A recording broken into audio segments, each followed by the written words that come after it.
Hello, welcome to our program, Development at Work. I'm your host, Audriana Thomas, and we're going to be talking more and more about development. And the focus of this program is that development must not only be seen, but it must be felt. And so we're going to be talking a lot about felt development. So I also have a guest on the program tonight. I have my friend Randy Randolph Quitchlow. He's going to be joining us a little later. And we're going to be talking on this program about developing an environmental industry in Guyana. Community development, developing an environmental industry in Guyana, and specifically we're going to zero in on the circular economy. And so I'm going to tell you a bit about the circular economy, and in this specific context, what I am talking about when I refer to the circular economy. Also, we'll be talking about building a service industry at the community level and the village level. And how can we get young people more involved in the development of their communities? And so on this program, we very often we focus on, we're able to analyze our development problems. So we're able to analyze our problems, and we're good at that. We're good at even articulating or explaining what the problem is. What we're not so good at is translating that analysis of our problems, whether it be at the national level, at the institutional level, at the community level, at the village level. So we're good at saying, okay, these are the problems we have. And that's analyzing the problem. And then we're good at explaining, okay, these are the problems that we have, and this is what needs to be done. But in terms of translating that now, that analysis and that articulation, whether we write it in reports or we are able to share it verbally, how can we put that now into action? And this is where development at work is about helping you to translate that analysis, that articulation of what the problem is into action. So on this program, I've been giving you a lot of ideas. I don't know if you're implementing the ideas, but I'm hoping that some of you will call me. I would like to work with your communities and your families, but we're dealing with families specifically on Thursdays. This week, Thursday, I'll be dealing with succession planning and land matters, legal matters. So, but on this program, we're talking about developing community development, developing an environmental industry in Guyana, developing a service industry in Guyana, specifically focusing on villages. How can we develop a service industry at the village level? How can we develop an environmental industry at the village level? And we'll be talking, like I said, about the circular economy. I'm going to explain that to you on another program. On Tuesdays, we deal with community development, environmental, developing the environmental industry, service industry. So in another program, very shortly, I'll be dealing with e-waste. And how can you, e-waste is like your computers, your old computers. You have somebody told me they have 6 old laptops and they don't know how to dispose of them. So we'll be talking about how do you dispose of your computers, how do you dispose of your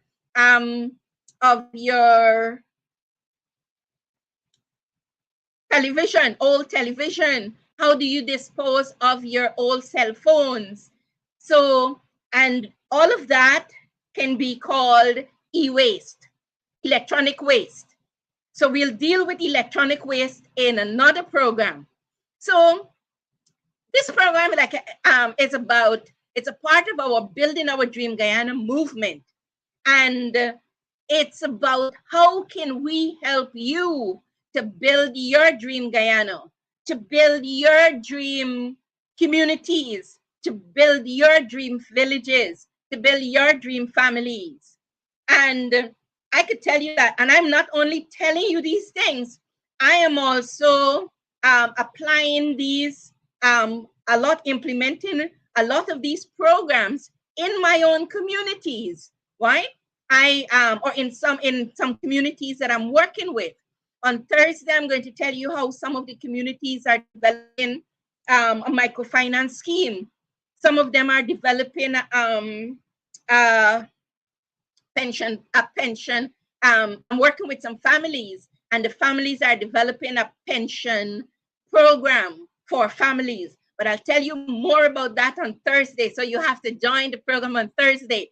And then some of the families are also developing an unemployment program for family members who are unemployed.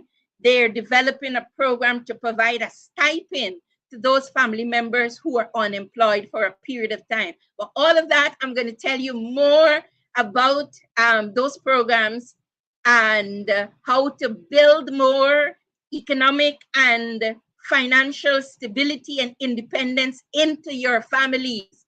And um, so how to, in terms of land management, in terms of ancestral lands, family lands, how can we help you to transform these lands into or to increase the collateral value of these lands, and for these lands to become a driver or a key driver for families, and from poverty into prosperity.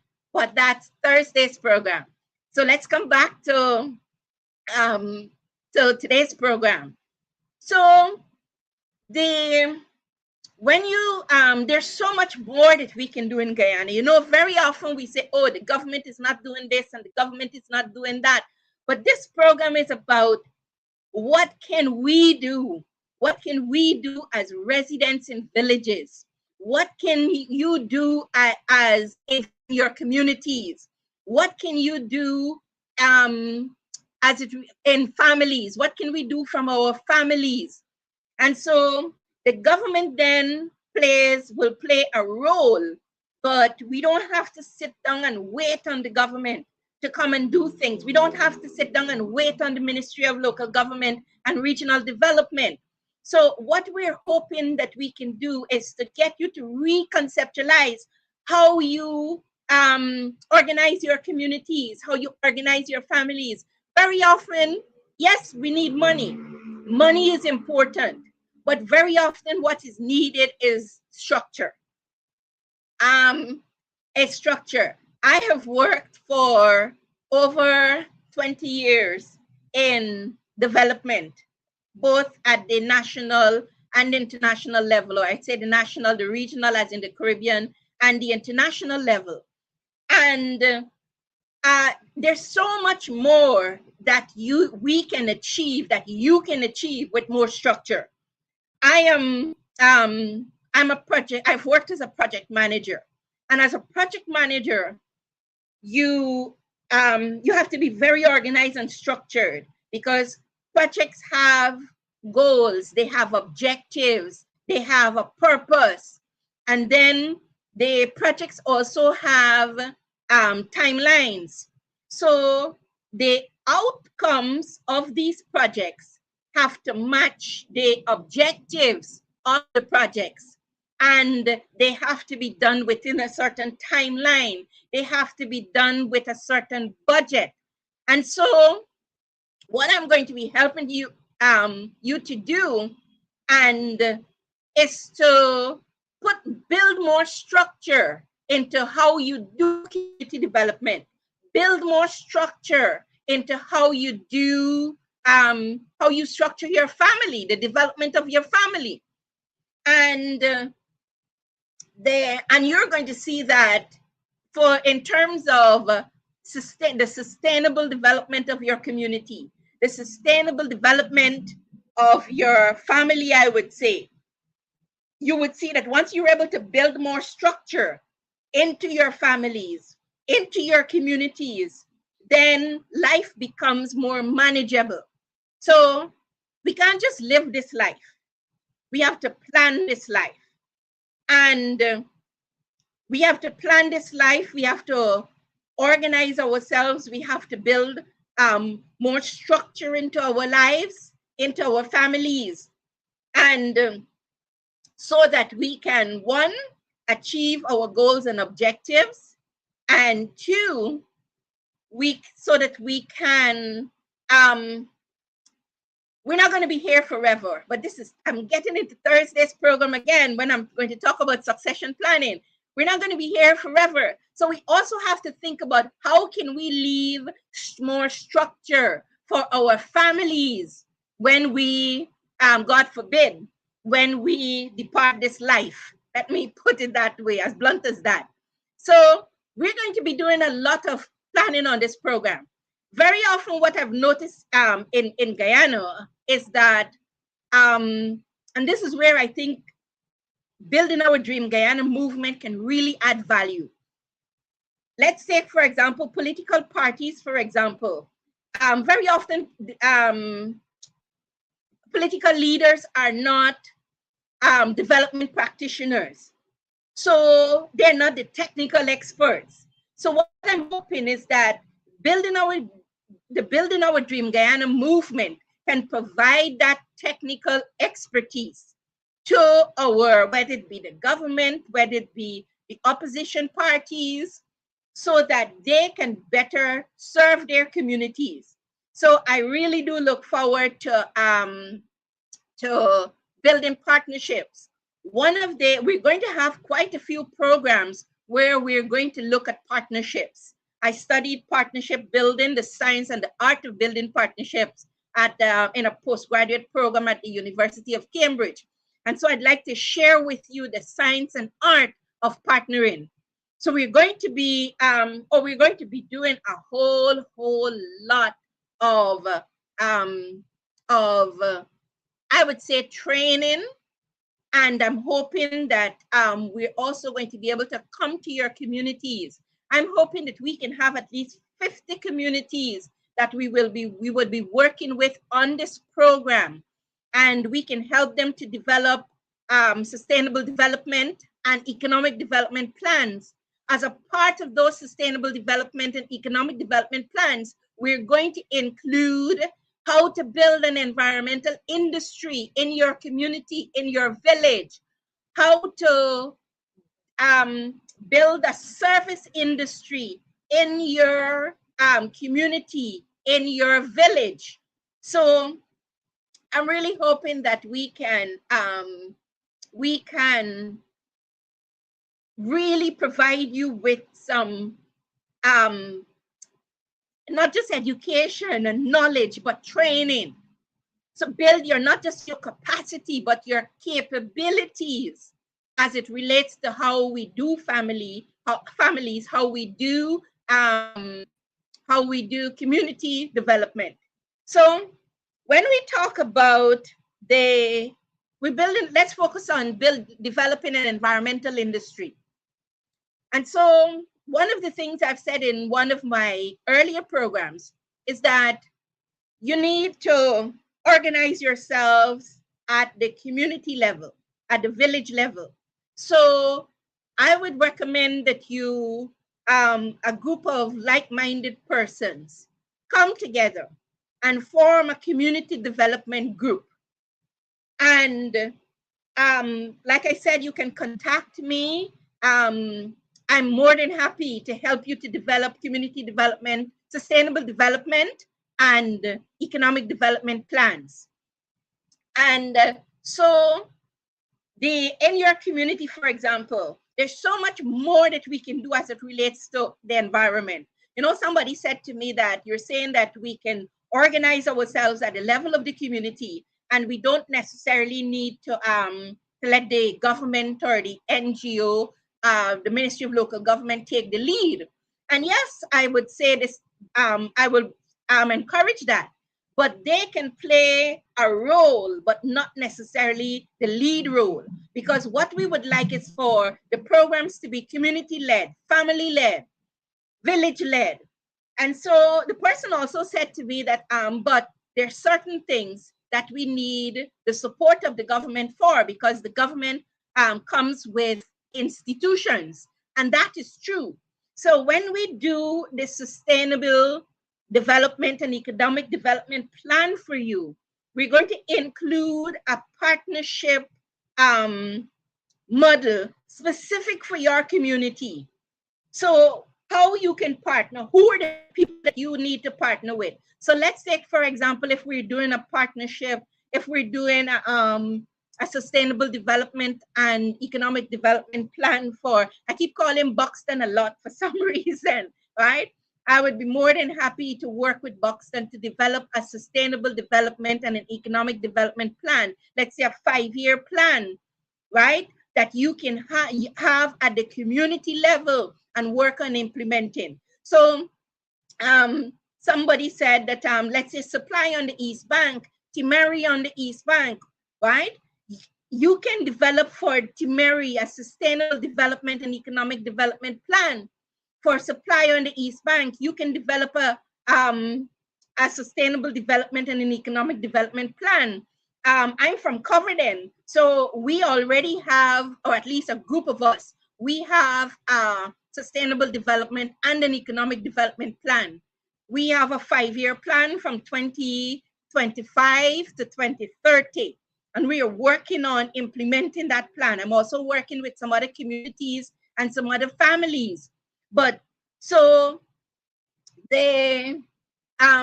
as it relates to the developing an environmental industry, first of all, what kind of, you have to visualize what kind of community do you want? And as it relates to the environment, as it relates to developing an environmental industry. And so we're not just talking about being environmentally friendly, we're also talking about job creation. And so developing an environmental industry it's going to create hundreds of jobs for communities and villages, for residents in communities and villages. And so we and so we're going to look, like I said, at the circular economy. So the circular economy is where you sort of, waste is, you recycle waste and you reuse waste. So when we talk of the circular economy in the context of waste management and developing an environmental industry, we're talking about waste, how you can reuse your waste in your community, and how you can how that waste can become how you can use that waste for to produce other things. Let me give you an example. And this is one of the things I would really like for us to do. I'm going to make sure that I send this program to the mayor of the Mayor City Council of Georgetown, as well as the Mayor and Town Council of Linden, and maybe there's the Mayor of New Amsterdam, the Mayor of Riverton, the Mayor of Bartica, because Bartica is also a town, so that they can think about or reconceptualize how we can develop a circular economy as it relates to waste management. And I'm going to get in now to specific, I'd like to speak specifically on this program about builders' waste. And we do construction really messy in Guyana, but we don't have to do it that way. I see my guest is here, so I'm going to bring him in and we're going to have this discussion together about how we can have a more structured construction sector, or how we can do construction and building in a more structured way in Guyana, and how that can also create employment So, Randy, I see you're there. I'm going to bring you in. Hello. Hi, Randy. Hello. How are you? I am good. How are you doing this evening? Oh, I am very well. Thank you for asking. And Mhm. so I started to have the discussion about developing an environmental industry in Guyana, especially at the village level. And Mhm. as a part of community development planning, I know this is an area close to your heart. Yes. And Yes. as a part of the community development. So one of the things we're proposing, our Building Our Dream Guyana movement, is to work with communities and villages to develop sustainable development and economic development plans for them. As a part of those sustainable development and economic development plans, we're going to develop how they can build out an environmental industry within their community, which is going to form a part of the broader environmental industry in Guyana.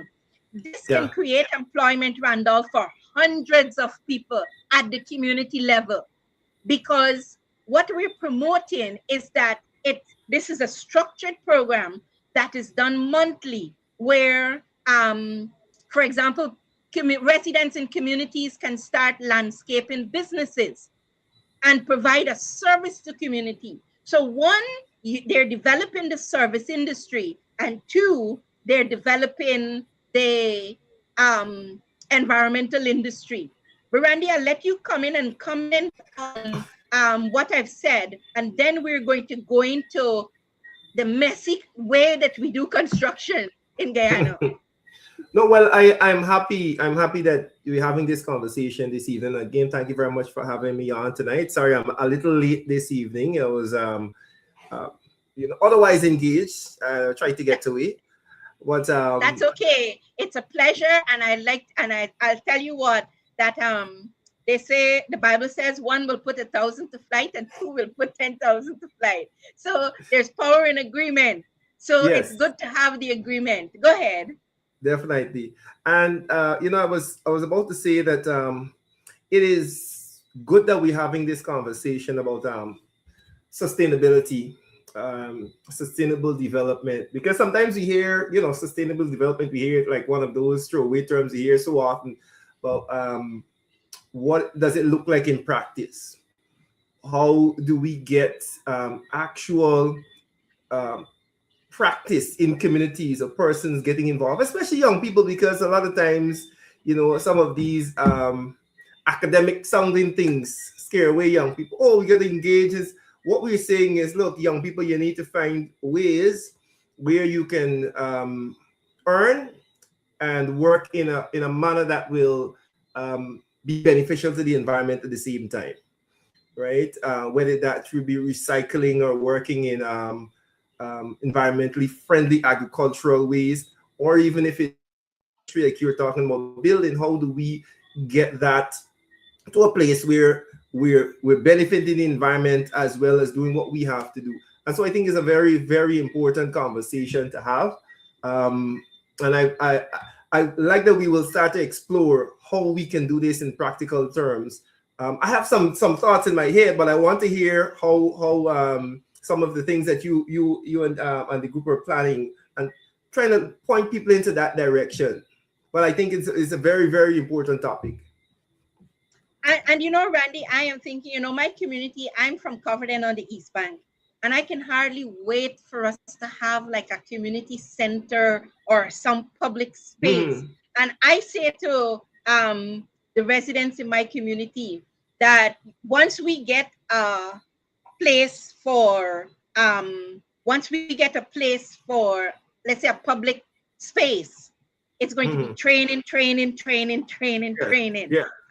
I used to be I like training. I also have a Mhm. lot of modules that I've done a lot of training with communities on the various programs. And so Yeah. I have a lot of modules. So I say to my community, once we have a public space, or I would say a place that we can do some training, it's going to be Mhm. training, training, training. Train them in rights, train them in environmental in sanitation, in having an environmentally friendly community, train them in remedial education. Oh, it's going to be training, training, training.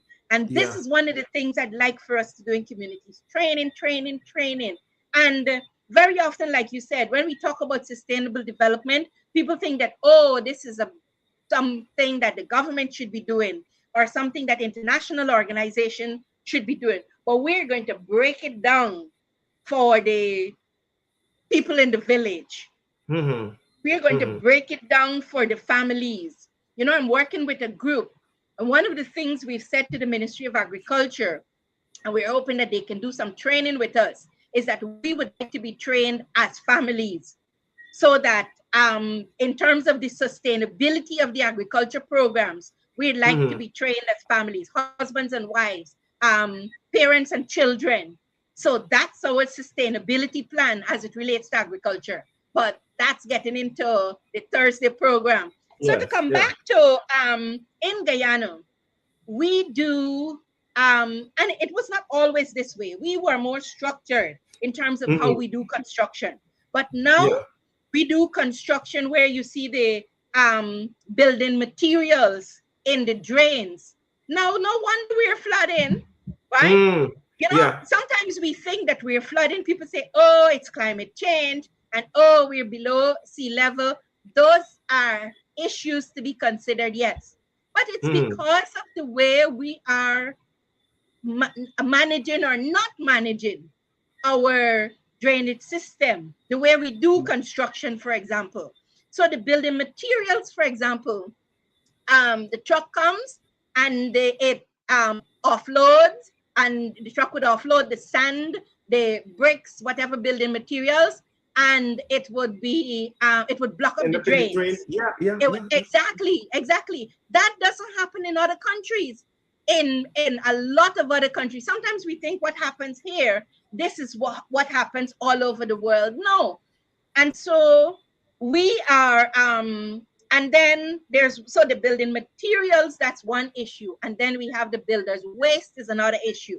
When we're finished building, you would see sand and bricks there for forever, because yeah. there is no authority that will come um and ensure that this builder's waste is removed. The other thing that we Mm. do, we see people building their mixing the cement on the roadways, right? Yes. I Yes. remember once parking. I was coming along the east coast of Demerara on the railway embankment, and I Yeah. see these young men. They were mixing cement on the road, and I stopped and I said to them that this is a traffic hazard.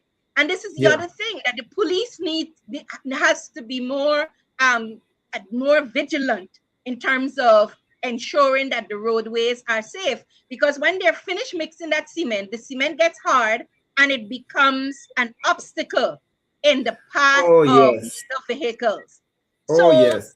what I am hoping is that we can move from where we are Mm-hmm. to a point where we have the authorities, we have the Mayor City Council, we have the Mayor Town Council in Linden, we have the New Amsterdam Town Council, we have the NDCs, we have the Guyana Police Force. We have all of these agencies can work together to Mm-hmm. ensure that we build in a more structured way, in a more professional way, but also Environmentally friendly way, you know. an environmentally friendly way.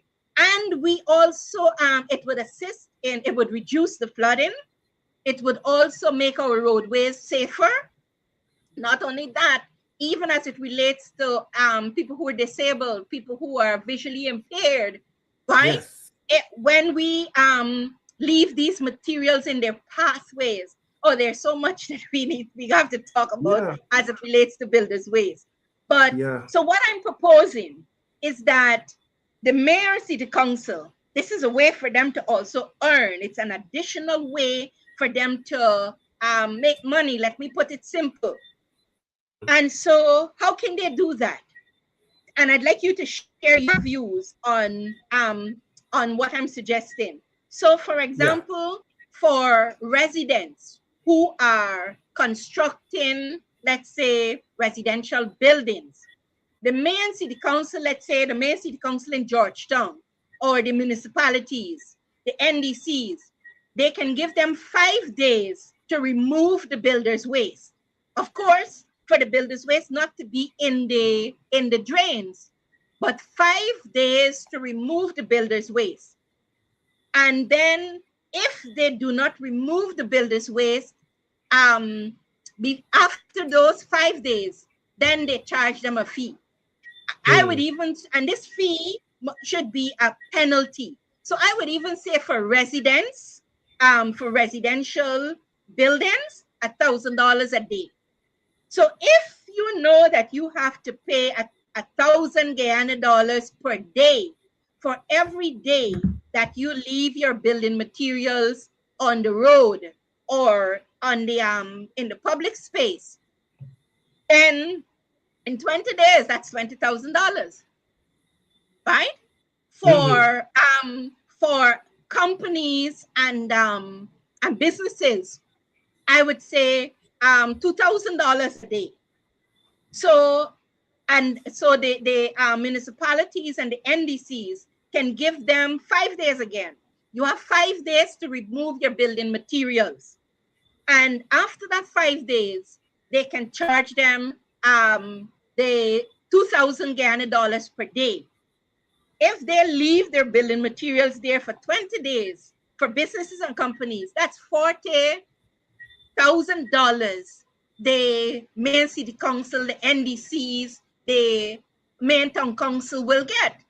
It's a way of earning, but it's also a way of a behavioral change approach.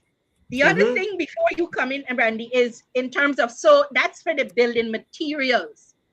For the builder's waste now, they can do the same thing. You have 5 days to move your builder's waste, to remove your builder's waste from the public space. So if your building materials are there beyond the 5 days, then you'll have to pay that for residential construction. You'll have to pay that $1,000 per day. For businesses, you'll have to pay that $1,000 per day. And this is where I'm saying that now residents in communities who are doing landscaping, they can now add to their business to assist these, whether it be in construction in terms of removing the builder's waste, or removing the building materials from the public space. With regards to the builder's waste, what they can do is that very often some communities, some residences, or some properties, whether they be the residential properties, business properties, or even playgrounds, for example, public spaces, there is need to build up those places. So those the builders waste, because very often building materials are left, sand is left, bricks is left there, right? So these landscaping businesses now, they can remove these, they can remove the builders waste from residences, from businesses, and they can, for example, and they can remove it at a cost. They can also work with the NDCs to build up playgrounds with this builder's waste, to work with residences to build up their yards, work with businesses to build up their premises. So one, it creates employment. Two, it helps in terms of reduces it would clear the clogged drains. And three, we'll have a more organized construction sector. Over to you, Randy. There's quite a lot there, so I want, but I agree with you. Lots to take in there in terms of suggestion of how to get rid of these things.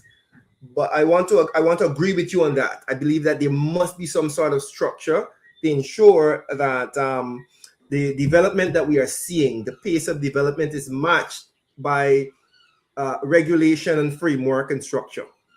Because what we see, like you prefaced it, you started by saying you see construction waste blocking the road, you see builders waste blocking the drains, you see not even the waste, but the The sand and the materials. stone, the Yes, material in the yes. drains, and these things are setting us back, right? Because they contribute to our flood situation. They contribute to the blockage of drains and all these things. And so you are on point that you have to match the pace of development with putting in place regulations and protocols and structures so we can ensure that persons are doing the correct thing, right? We can ensure that persons are doing the correct thing. Because let me say this: you cannot you cannot have that level of development without structure,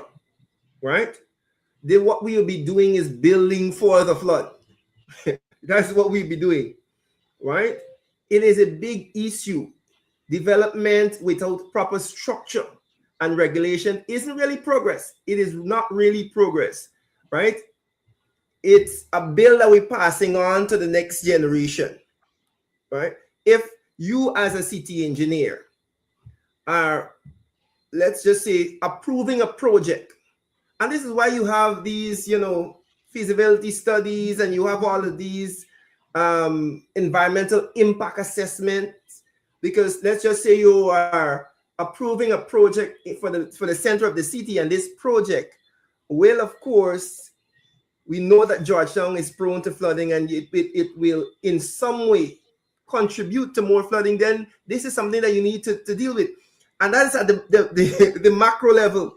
At the micro level, so to speak, in And those Randy, before communities. you go on, stick a Hmm. pin right there. What you're Hmm. saying is in the conceptualization of these building plans, Right, there must have in there, how are you going to be managing your builders waste? How are right, you going to be managing your building materials? Go ahead. right, right.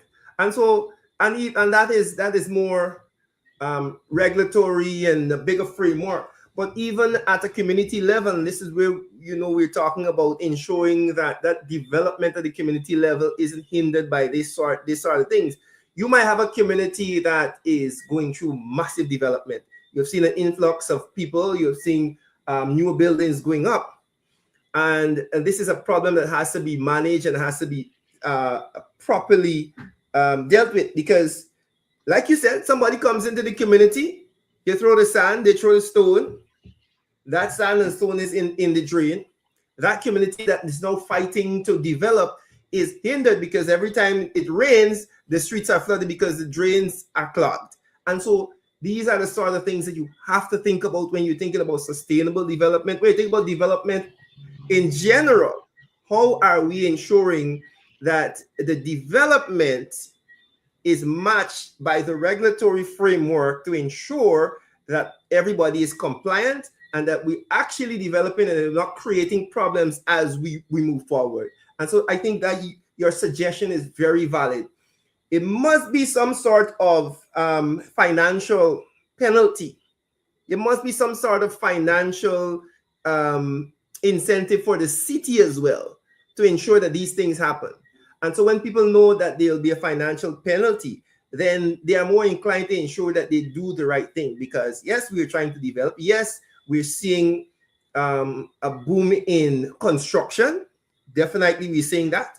Our fast-growing economy, fueled by, pun intended, fueled by the oil, um, is going. You're going to see a large amount of construction happening, and I believe that this part of the development is a lot of times it goes unchecked, unmanaged, and so you see the waste, you see the material. They are contributing to a lot of blockages and a lot of a stymieing of the actual progress. And so you might be finished with a big building, but then you have to walk through water, because in putting up these buildings, you have hindered the drainage. You have you hinder the environment in some way that you are now suffering from that. And so I don't think we talk about this enough, and I don't think that our legislators are doing enough to ensure that that framework is in place. And I like that you're calling the city council, the town councils. They are the first line of NDCs, defense, the they NDCs. exactly, and there needs to be a coordinated effort, Right. because just like you said, the building plans, if the residential building plans are submitted to the NDCs Mm-hmm. and they for approval, the commercial building plans now are submitted to the Central Housing and Planning Authority under Mm-hmm. the Ministry of Housing. Yes. So as a part of that approval process, they should have in there, um, this could be, let's say, an additional regulation, for example. So the NDCs can include there, you have 5 days to remove your builder's waste. If Right. you don't remove it in 5 days, then the NDC will charge you 1,000 Guyana dollars per day for Mm-hmm. every day that you do not remove your building materials.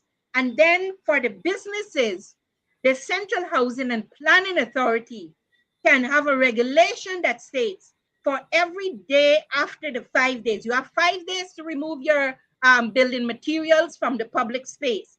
Mm-hmm. And there's a penalty if your building materials goes into the drains and you do not remove them. So Yes. Yes. the, the vehicles come to offload the stones and the sand and the Yeah. and the wood, etc.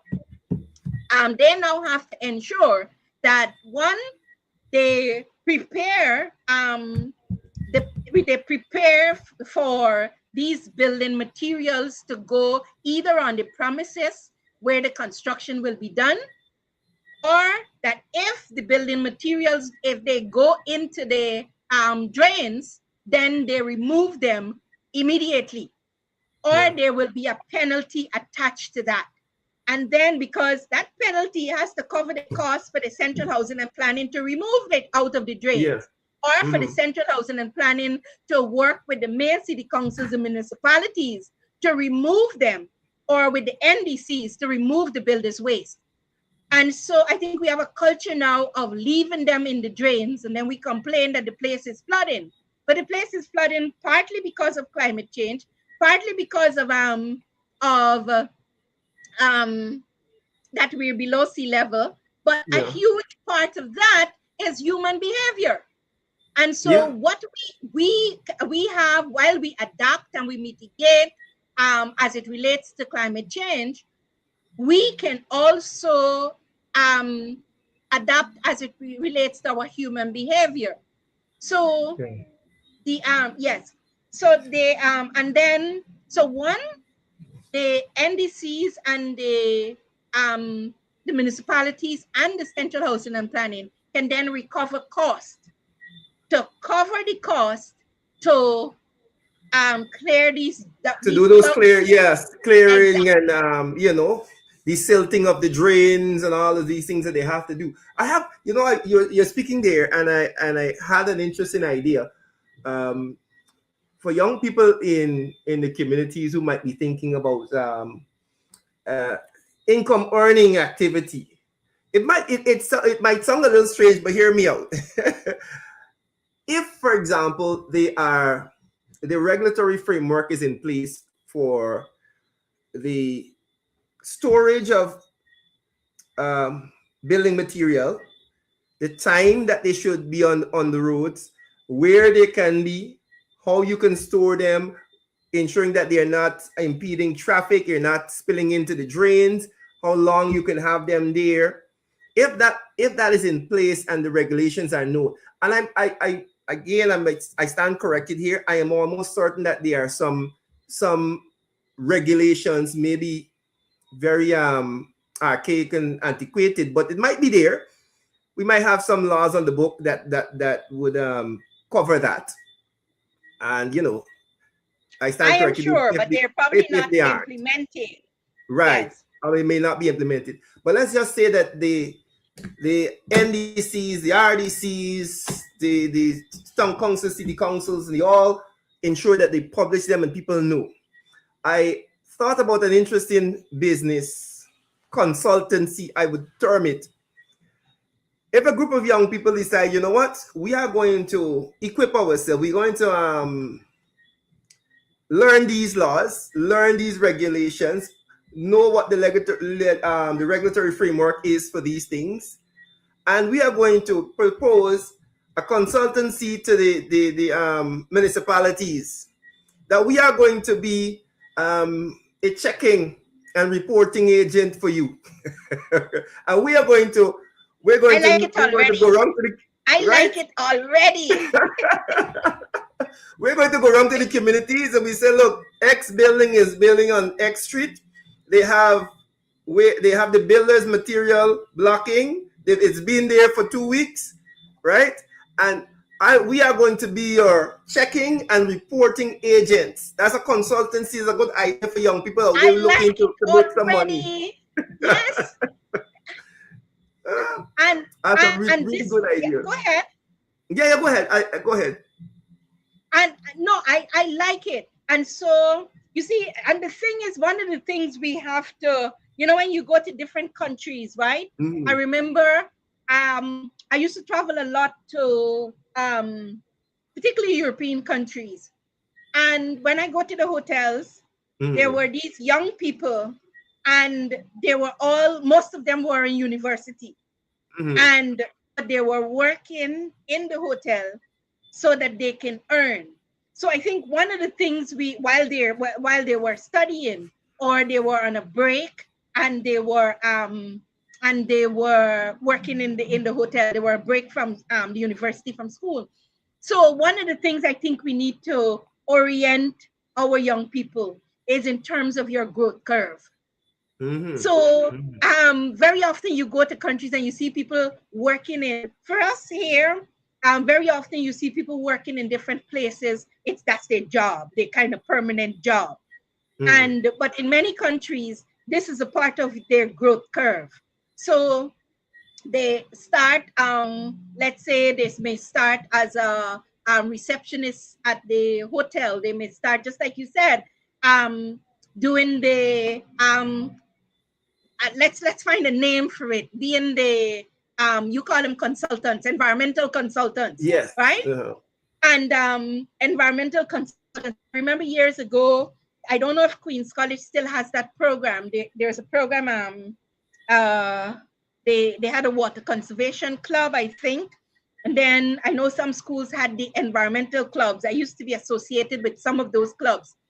Mm-hmm. And but that was at the school, in terms of the school program. But in terms of young people now coming out of school, they can be environmental consultants, for example, like you said, for the mayor and city council, right? I Mm-hmm. know a lot of organizations have internships. So maybe the mayor and city council can start an internship program, even if they're not consultants. They can have an Yeah. internship program where these young people can do just what you're saying there. We're outlining the terms of reference for them, Exactly. right? And so we are where these young people can then work in communities. The NDCs can have environmental internship program. You see how we're developing we Exactly. are building Exactly. out the Mm-hmm. environmental industry.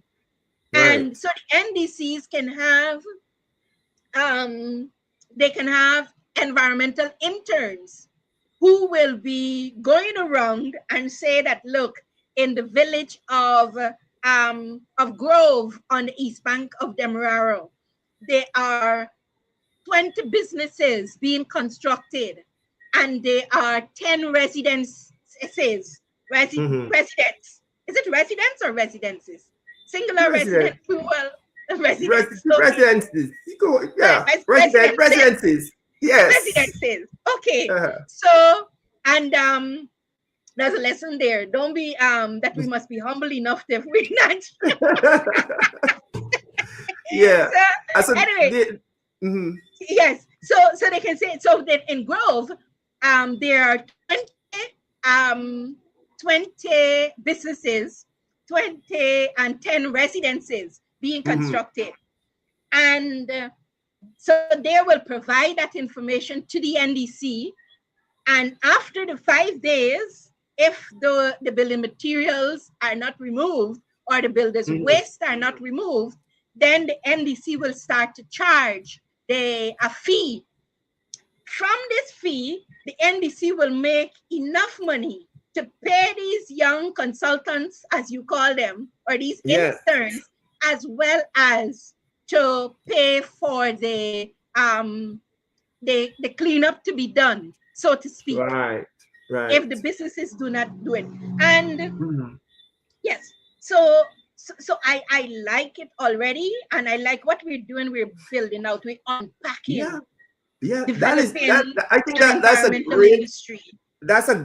idea. I know there are persons at the University of Guyana studying environmental science, and they might be coming out thinking about how can we engage the job market with our acquired knowledge.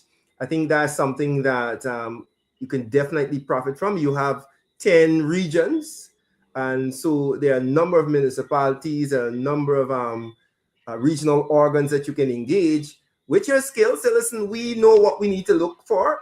You don't necessarily have the staff to go out there and look at every building and everybody that is might be breaking the law in terms of their building material. They might be breaking the not complying with the regulations in terms of their builders waste. Let us do that for you. Let us go out in the field, classify, and and give you a report, so you can have this information to take action. And so that's a really good way of thinking about it. That falls into this idea of environmental development, sustainability, and ensuring that you are earning as a young person. And so I think that's something that we can definitely look at, even if there are persons who are thinking about that framework but don't necessarily know how to go about it.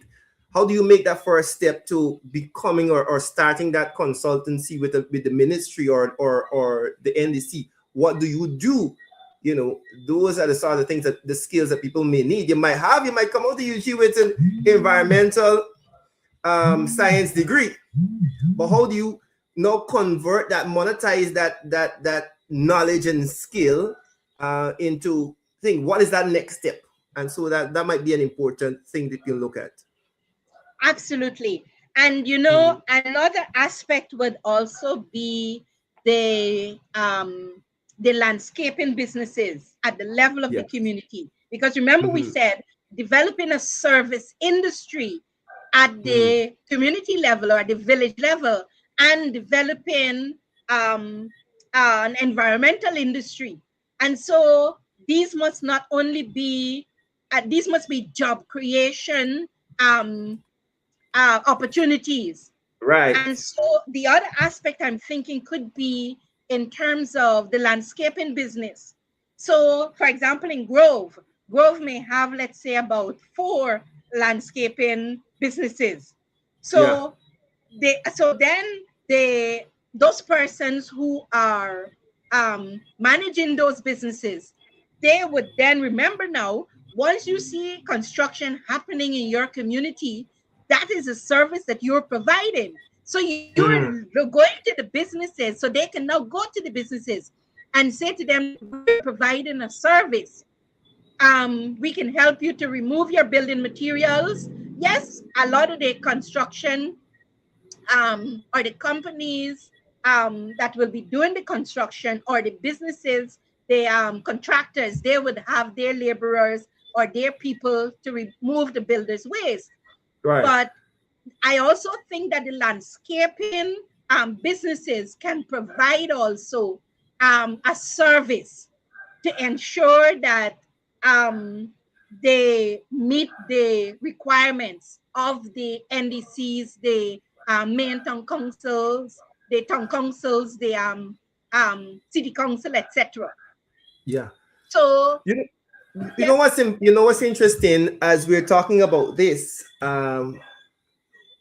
I you know the Ministry of um, What's the ministry? The Ministry of Local Government, of course, regional development. They launched in on last month, only last month on the 17th. The Ministry of Local Government launched a development of a National Solid Waste Management Strategic Plan, alongside the UNDP support and page financing. Now, it deliberately links waste and the green economy, right, with resource efficiency, recovery and recycling, and a pathway to innovation and investment. And I think this is something that young people, especially the community level, need to start thinking about and know what's happening at the ministry level in terms of this. Falls in exact with what we're talking about here. How do we work at the community level? As you said, this circular economy, this idea of you ensuring that we recycle, we reuse, we manage our solid waste. Even as we talk about builders and the construction waste, I think the ministry is heading in that direction. And so this is a perfect opportunity for you to start thinking about businesses. It's a perfect opportunity for you to say, okay, maybe I have an idea where I want to, in my community, start thinking about waste collection and making it more efficient. How, Yes, what yes. means what can I do to innovate and make our solid waste management and collection and management in my community a little better? You might be in a space where the ministry is willing to fund an idea because they are thinking about the same thing, and so you have to pay attention to what's going on. And you know, this is where I started the program by saying Mm-hmm. that very often we were able to analyze the problem, and we Mm-hmm. were able to say, okay, these are the issues we're dealing with. And we were able um, to articulate the problem. We were able to explain Mm-hmm. what the problem is. But there's a gap when it comes to action. How do we translate this analysis um, and this articulation or this Mm-hmm. explanation of the problem into action, into impact? And I think coming from development, I've worked, like I said, for over 20 years in development, and I've worked for a number of years in sanitation and hygiene, water sanitation and hygiene, and Yes. environmental health. And I've worked a lot in, and I've seen a lot in African and Asian countries, how they have used these different, because what they have an open defecation problem. And Mm-hmm. we were working with them to solve that open defecation problem. What we have is an open garbage disposal problem. And Yes. so we have developed a program with PAHO and the Ministry of Local Government, the Ministry of, we've worked with, I think, the Ministry of, not the Ministry, the main city council, to do some training in cleanliness and citizenship, Mm-hmm. community-led total sanitation program. So Mm-hmm. we had trained community leaders, and we trained the officers from the main city council. We Mm-hmm. have those modules. So we can also use those modules to train, let's say, um, let's say persons who are thinking of starting landscaping businesses, Yeah. community development leaders. We can train them in cleanliness and citizenship, community-led total sanitation. And this focuses on how can we have an open garbage disposal free Guyana? How can we have a Mm-hmm. Guyana that is free of garbage in open spaces?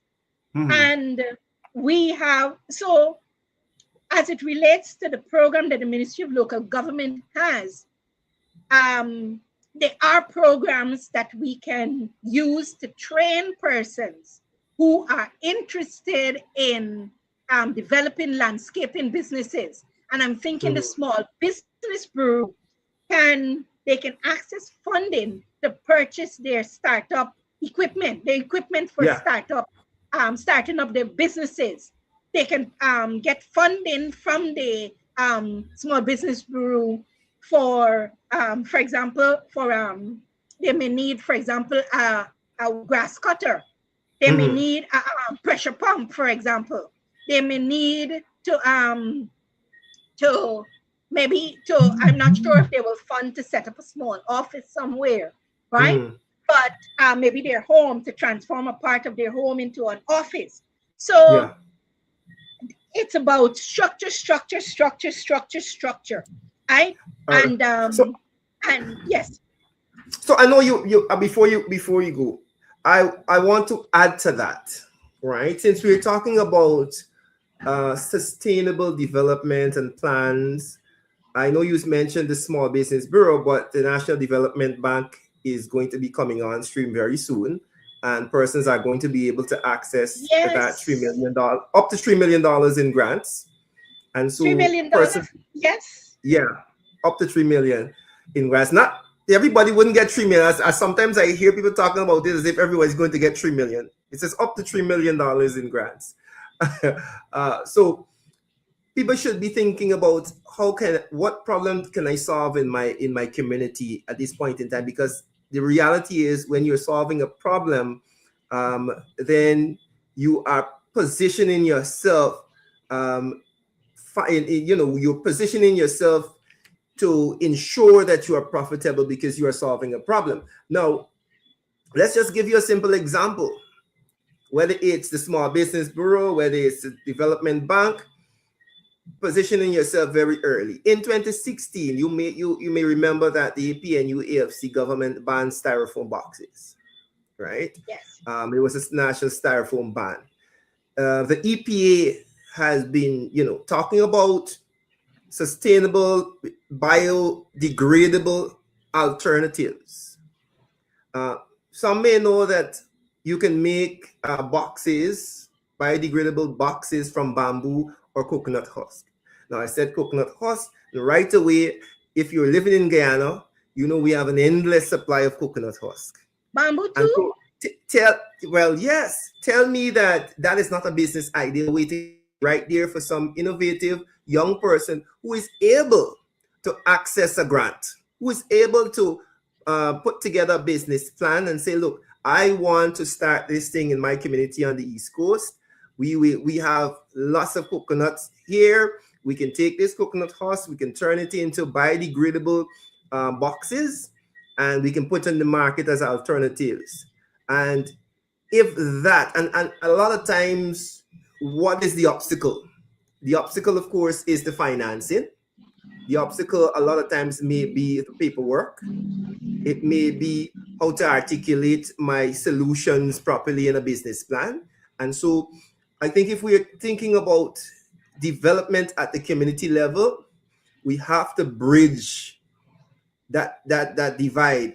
We have to be able to get persons over those obstacles, whether it's helping them with their business plan, helping them with the articulation of the problem, or even getting them to a place where we can help them apply for these grants and these loans and stuff. So I think that's major.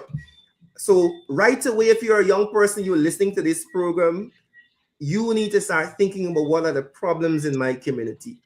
And that's an idea. I hope that somebody picks it up tonight and runs with it. Go research how can we use coconut husk to turn that into biodegradable food boxes, for example. Do that research. Figure out what it would cost to start up a small business like that. And then say, oh, I need to have a business plan. I need to apply for this thing. Somebody run with it. I have that's free information you're getting tonight. But yeah, those are the Yes. sort of things that we have to start thinking about. What are the problems? These are some possible solutions. Now, how do I get the funding to ensure that this happens? I think that is the missing link. Moving from idea to actual implementation. And Randy, I'm typing my number and email address here for Mm-hmm. persons who may want to contact us. Mm-hmm. And um and and this is where on Thursdays, when I Mm-hmm. look at developing financial and economic Literacy. Mm-hmm. independence and Mm-hmm. stability, literacy into Mm-hmm. families and communities. And one of the things that I've been saying is that every church, every mosque, every temple should have an economic development plan for your members. Mm-hmm. And so this is, and as a part of that, like you said, they are able to share with their members.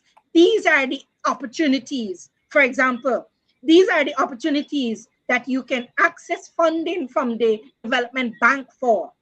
Mm-hmm. I'm hoping that I can have somebody from the development bank on this program to explain to people what they can borrow money from the bank for.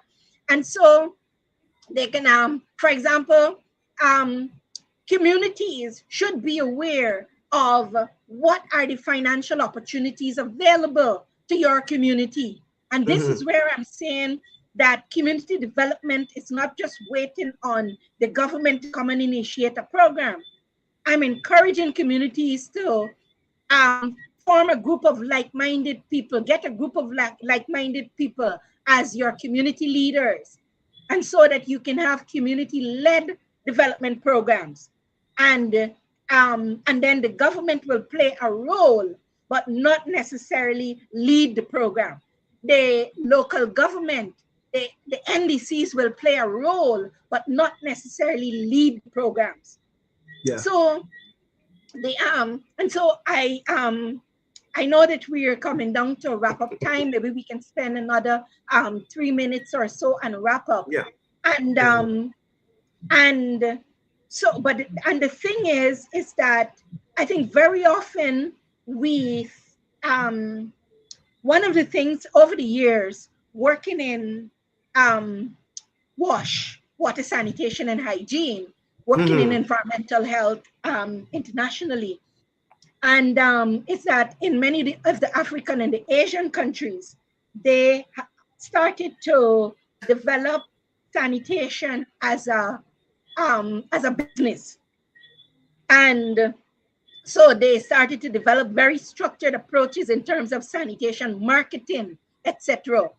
And but the environment, and this is where this attempt to develop the environment as an industry. So the focus is on the business of an environmentally friendly environment, and not just um, as a social aspect, not just to focus on on it from a social standpoint, but Mm-hmm. also to focus on it from a business standpoint in terms of job creation, in terms of expanding the private sector, developing an industry, providing a service, and it feeds into the national program of developing tourism industry. For Yeah. example, you go to countries like Barbados and you ask yourself, how is it that these communities are so clean? The grass is at a certain level. That's another Mm-hmm. thing we'll talk about. I am Yeah. sure somewhere in our regulations we have that the grass must be at a certain height, right? Yep. In front of that. I think in some places I think it's 4 inches. I'm not sure, right? Mm. But the grass must not be above a certain height. So if we're going to be talking tourism, Guyana as a high income development country now, Guyana as a high income human development country, Yeah, um, that's very interesting. I saw that index the other day on Facebook, and I found it very interesting. Again, it's now classified as high income, uh, yes, yes, which when you juxtapose that to the let's see, the IDB, can't remember which IDB. I think it's the IDB. IDB's assessment about the amount of persons living in poverty is in quite an poverty, I interesting think it thing. was 58% in 50 to poverty and 52%, and 30% 58 in and 32 in abject poverty. abject poverty. Yes, With that is a strange juxtaposition, and that's a topic for another day because we yes, are now classified yes. at high income. And this is exactly, Randy, what building our dream Guyana movement is about. Building our dream Guyana movement, it's about how can um, we have, I think what we are doing is bringing together group of people with technical expertise Mm-hmm. and technical expertise that can focus on economic development, social development, human capital development, Mm-hmm. um, environmental, um, the environment, for example, as well as what we call in development the hardware and the software. The Mm-hmm. hardware is, for example, the buildings. We see new police stations, new schools, new roads. So in development, we call that the hardware. The software are things like the human capital development, the institutional development, the community development. And so we would like to help to bridge the gap as it relates to the software. So the Yeah. software and development can come on par with the hardware. And even as you talk about us being a high income development country, I think it was the United Nations Development Program. They have Mm-hmm. the Human Development Index. And on that Human Development Index, I think that Guyana is now a high income development country, as well as the World Bank. In Mm-hmm. 2023, I think it was, stated that Guyana is now a high development country. So, Mm. um, how can we then? I think the government has its own gaps in terms of technical expertise, but we have technical expertise in the country. And so this is where I'm hoping that Building Our Dream Guyana movement can identify the technical expertise or the relevant technical expertise that can help to bridge these gaps, and so that we can have a country where we really have sustainable development. And they because we're just talking about, we just started talking about developing an environmental industry. And do you know we came up with a whole um with about 3 new areas of business Mm-hmm. in an hour. Yes, So yes, the definitely. so the question is now is how can we then, this is a part of the articulation. Mm-hmm. We are now discussing this. The hard part is how can we translate this now into a community development plan, into a business plans, into impact, so that we can come back next year, Mm-hmm. June, and we can say that I can say, Randy, last year June we were talking about this, and look now there are 10 communities, right? There are 10 communities, and there are 10 communities that now have landscaping businesses. Mm-hmm. And look how construction is being done in such a structured way in these Mm-hmm. communities in just 1 year. Yes, yeah.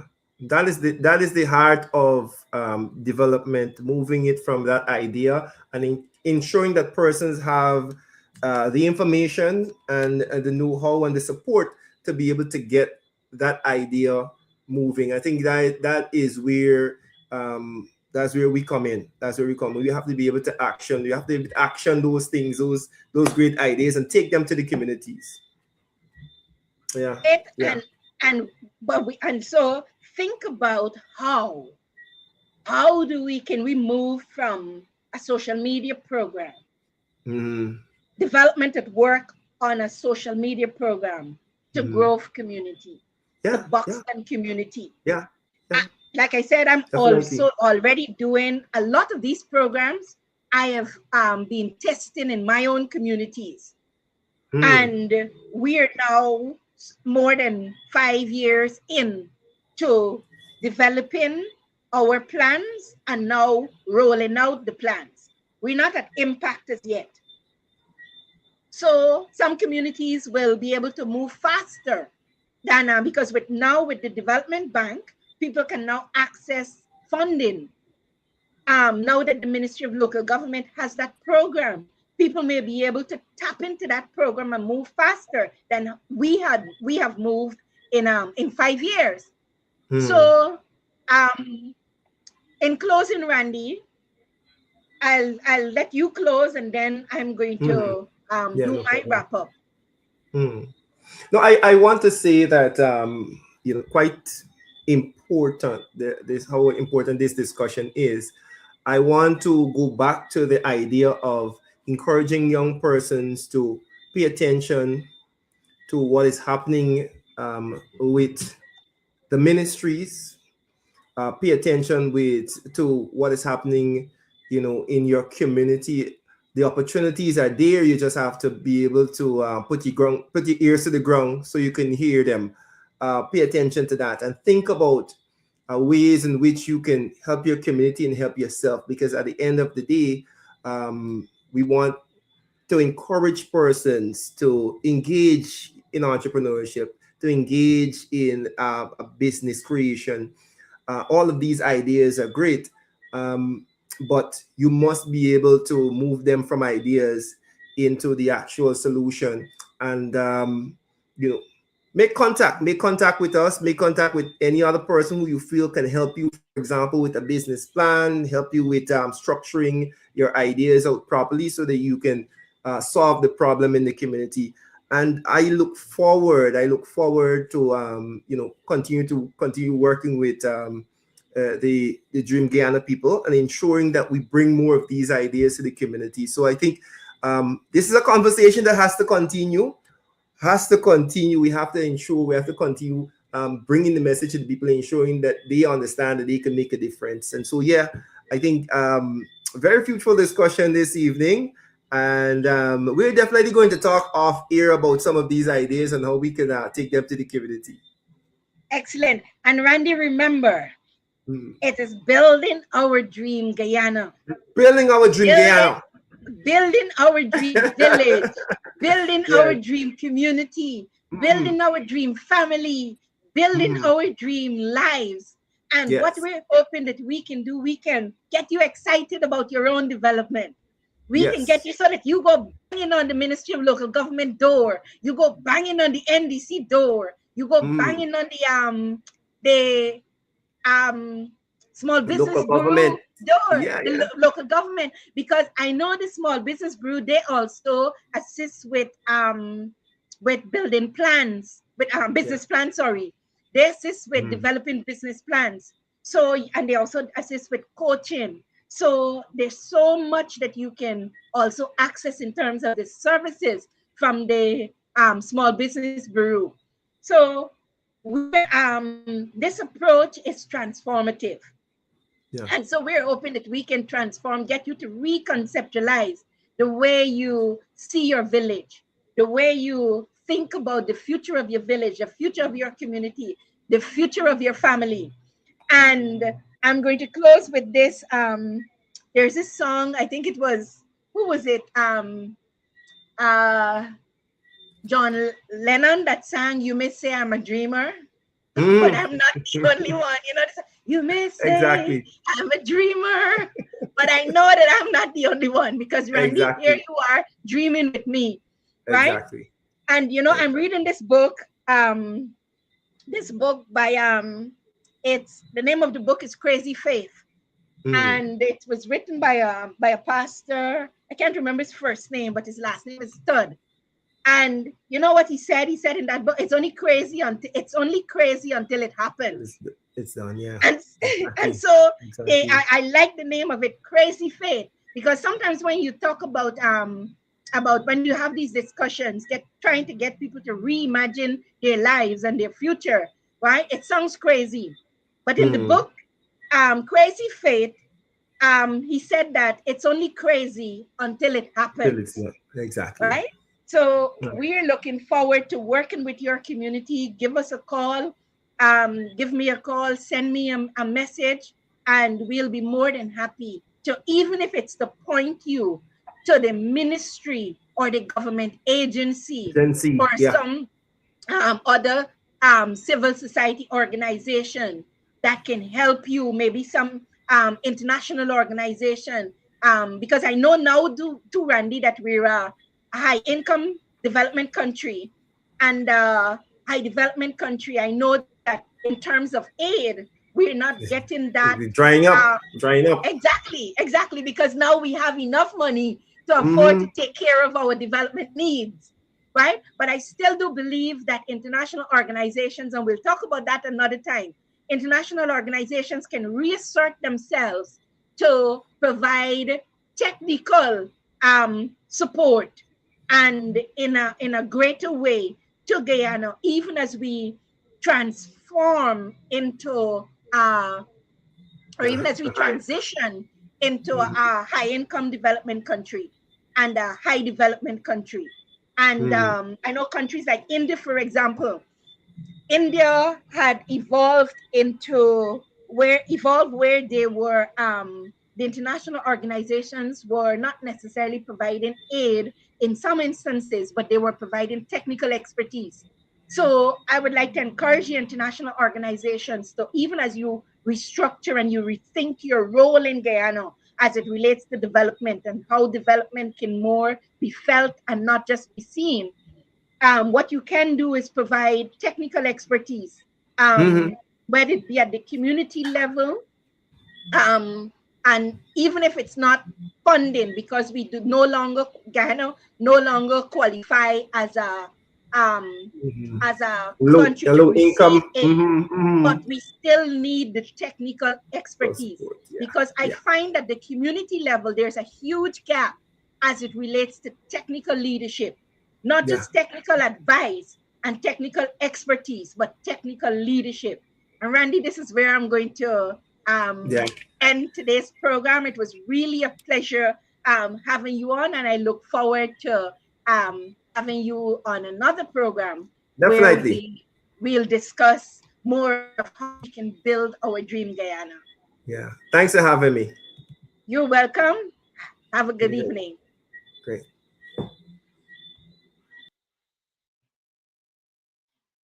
So that was an excellent discussion that I've had with, or we have had with Randolph Critchlow, Randy, and they and this is what development at work is about.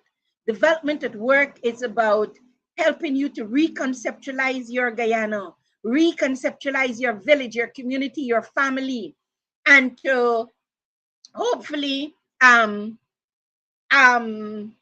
help you to develop that energy so that you can um, so that you can see yourself as playing a major part in transforming, in building out our dream Guyana, building out your dream village, building out your dream community, building your dream family, and building your dream life.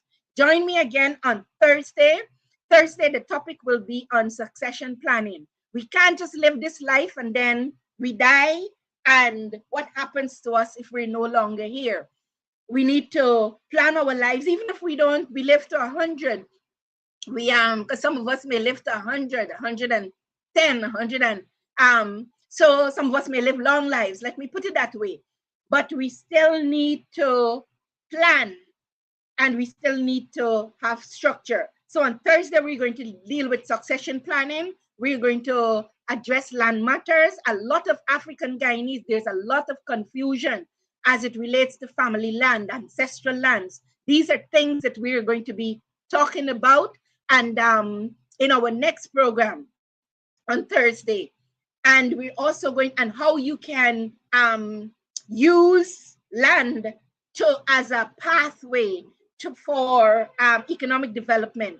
I've mentioned on some of my programs that I'm currently exploring doing my PhD program in law, and my research will focus on land law and social policy, specifically how land can be used as a key driver for to move to move heirs, to move people from poverty to prosperity. So I look forward to seeing you on Thursday again. call me up, send me a message if you're interested in us coming to your community to work with you to implement some of these programs. I am Adriana Thomas, and my guest was Randolph Critchlow. And it was a pleasure having this program. Goodbye.